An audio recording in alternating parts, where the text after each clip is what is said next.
2027 batch. এখন আপনার discipline দিয়ে তেমন কিছু করতে পারবেন না।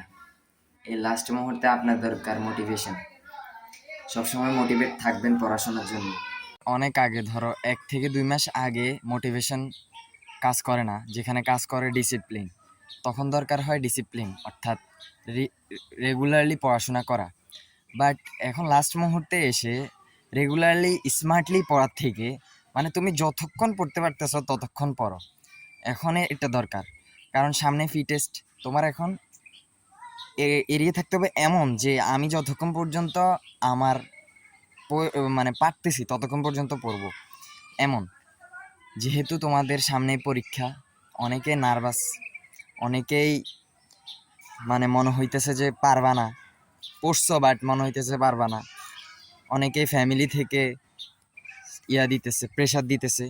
সো এগুলা আসলে সাময়িক, যেটা তুমি তোমার ফাইনাল পরীক্ষার সময়ও ফেস করতে হবে।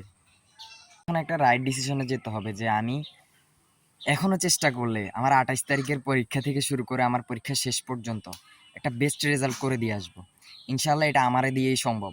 তুমি শুধু তোমার স্বাস্থ্যটা এবং তোমার ঘুমটার দিকে খেয়াল রেখে বাকি সময়টা যতক্ষণ পারো এখন ততক্ষণ পড়ো, কারণ তোমার ফাইনালের বেসটাই হচ্ছে তোমার পি টেস্ট। ফাইনাল পরীক্ষা তোমার বেসটাই হচ্ছে পি টেস্ট। ফাইনাল পরীক্ষাকে ক্যারি করে পি টেস্ট এবং টেস্ট।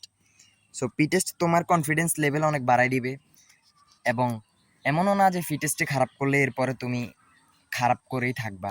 পি টেস্টে অনেক পোলাপাইন খারাপ করেও আমাদের সাথে অনেকেই ফাইনালে এবং টেস্টে অ্যালাউ হয়ে ফাইনালে জিপিএ 5 গোল্ডেন এ প্লাস পাবে। সো তোমারে ঘাবড়ানো যাবে না, যতটুকু কপালে আছে ততটুকু করতে হবে, বাট তোমার চেষ্টাটা তুমি করতে হবে। তুমি যতক্ষণ পারো ততক্ষণ তোমার চেষ্টা করতে হবে, কথা এটাই। সো সবাই ভালো থাকবে, সুস্থ থাকবে। সালামু আলাইকুম।